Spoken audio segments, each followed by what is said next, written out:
नमस्कार श्रोतागण। आज डिस्कस करबा पैनिक अटैक कौन आउ ता देहरे कौन कौन सिम्पटम्स देखा जाए। मो ना डॉक्टर कीर्ति अनुराग। मु गोटे सीनियर कंसल्टेंट न्यूरोसाइकियाट्रिस्ट, गोटे डी एडिक्शन स्पेशलिस्ट और गोटे सेक्सुअल डिसऑर्डर स्पेशलिस्ट।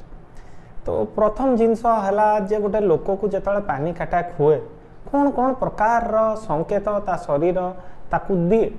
प्रथम जिनस आसे जे ता देह हाथ बहुत थरिला भाया लगे, देह भितर नहीं हाथ पर्यंत पूरा कंपन है भाया लगे, ता आखि सामने धुंधला धुंधला देखा जाए कि आखि को ठीक से देखा जाए, मुंड बुलाई गला भाया लगे, बांती बांती लगिपे, आउ छाती दे हार्ट बीट बहुत जोर रे बढ़ जाए, पूरा धड़धड़ धड़धड़ लगे, आउ केबे केबे चेस्ट पेन हो पारे किंबा निश्वास नबारे भी बहुत प्रकार समय असुविधा हो पारे।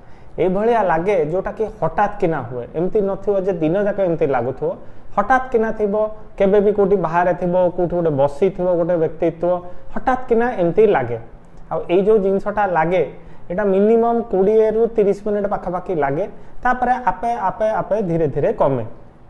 तो यही भाया परिस्थिति रे खाली आपण को हार्ट रो संकेत जनित सिम्पटम्स देखा जाए, मनर भी सिम्पटम्स देखा जाए, पेटर भी सिम्पटम्स देखा जाए, देह हाथ में सिरी सिरी हला भाया भी लगे, बहुत झाड़ भी बुहे। तो सबु आड़ू तांको लगे केबे केबे जे कौन गोटे असुविधा होची जोटा कि किछि मु बुझी पारुनी। आ एई समय रे लोक माने कोन करंती, से माने जानती कैजुअलिटी किंबा इमरजेंसी, आ संगे संगे जाइकिना बहुत सारा टेस्ट करांती। आ सेठी कैजुअलिटी किंबा इमरजेंसी रे हॉस्पिटल रे से माने कहंती जे आपण संपूर्ण भाव में भल अछंती, किछि असुविधा नहीं, आपण को एंजाइटी किंबा पैनिक अटैक हेछि, आ गोटे अल्प्राजोलाम बटिका कि क्लोनाजेपाम बटिका देइकिना तांको पठै दियंती।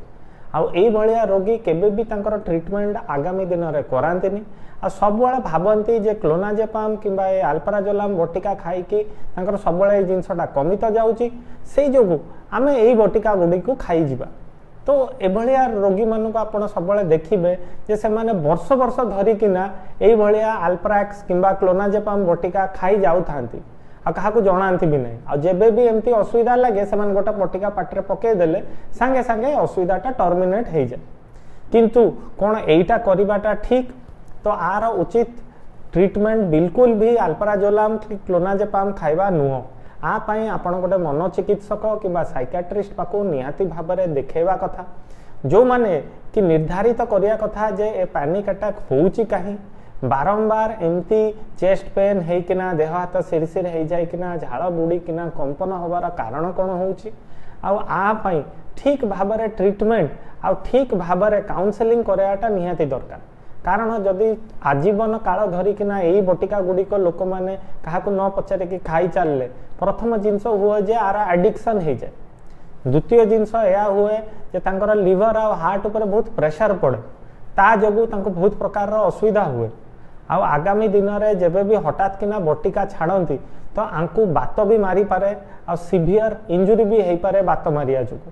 तो जदि आपण आख पाखे कि आपण को यह पैनिक अटैक लक्षण देखा जाउची, तो निहाती भाव में गोटे मनोचिकित्सक किंबा साइकियाट्रिस्ट को देखांतु। यही भलिया क्लोनाजेपाम किंबा अल्प्राजोलाम खाइकिना निज जीवन को रिस्क रे पकांतु नहीं।